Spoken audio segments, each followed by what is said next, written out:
Horn বজাই বজাই জানটো ছুটিয়াই লৈ গ'ল বুথ সম্পাদিকাক।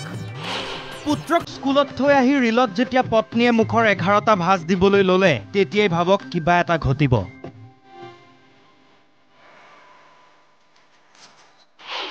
গোগামুখত বিজেপি নেত্ৰীয়ে ঘটাই দিলে ঘটনা। এওঁৰ দুচকুত হেনো যাদু আছে, সেইবাবে চকুত ক'লা আৱৰণ দি দিয়া হৈছে। আকৌ কিবা ঘটিব। গোগামুখ চাউলধোৱা বালিগাঁৱৰ চন্দন বৰাৰ পত্নীয়েও দুটি সন্তানেৰে এওঁলোকৰ সুখৰ সংসাৰ। দিন হাজিৰা কৰি চলে যদিও হাঁহি ফূৰ্তিৰে অতিবাহিত হৈছিল সময়, কিন্তু সময় আৰু আজিকালিৰ একাংশ বোৱাৰীৰ মন কেতিয়া সলনি হয় কোনেও ধৰিব নোৱাৰে। এওঁৰ 14 বছৰীয়া সংসাৰত কোনোদিনেই কাজিয়া নহ'ল। 14 বছৰ বিয়া সংসাৰ কৰা তেওঁলোক কাজিয়া পেচাল কোনো কথা নাই। কোনো কাজিয়া পেচাল নকৰাকৈ পত্নী বেলেগৰ লগত গুচি গ'ল। গোগামুখৰ এটা বিজেপি বুথৰ সম্পাদিকাৰ দায়িত্বত আছিল এইগৰাকী মহিলা। লোকসভা নিৰ্বাচনৰ সময়ত এওঁৰ বাঢ়িছিল দায়িত্ব।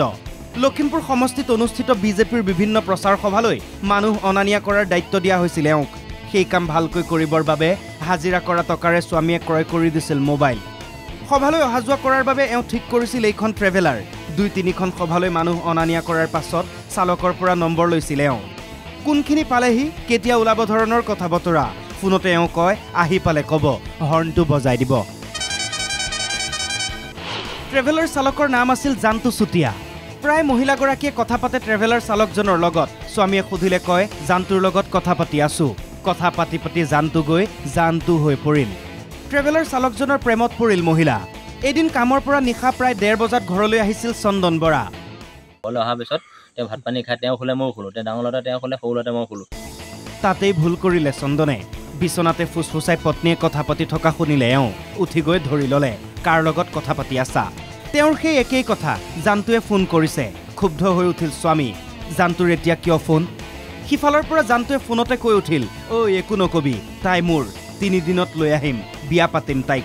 সভালৈ নিয়া জানটোৱে পত্নীক ৰভালৈ নিম বুলি কোৱাত খং উঠিল এওঁৰ। দিলে দুচাত। কন্দা-কটা কৰিলে পত্নীয়ে। মৰম চেনেহ কৰি ৰাতিটো শুৱাই পুৱাই এওঁ লৈ গ'ল হাস্পতাললৈ। দৰৱ মলম দিলে। 2 দিনৰ পাছত তেওঁ সুস্থ হৈ উঠিল। তাৰ পাছতে ট্ৰেভেলাৰত উঠিল। এইবাৰ অকলে পলাল।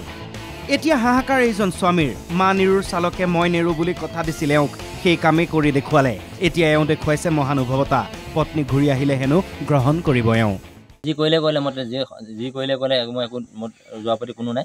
ল'ৰাকেইটা সংস্থাপনৰ কাৰণে ল'ৰাকেইটা ডাঙৰ দীঘল কৰিবৰ কাৰণে মোৰ মানুহজনী আকৌ মই আহিলে মই আকৌ গ্ৰহণ কৰি ল'ম। এই ঘটনাই এতিয়া প্ৰতিক্ৰিয়াৰ সৃষ্টি কৰিছে গোগামুখত। যিয়ে শুনিছে কৈছে এটাত মিটিং থাকিলেও 10 বজাত সেই কাৰণেই ৰৈ থাকে নঙলামুখত।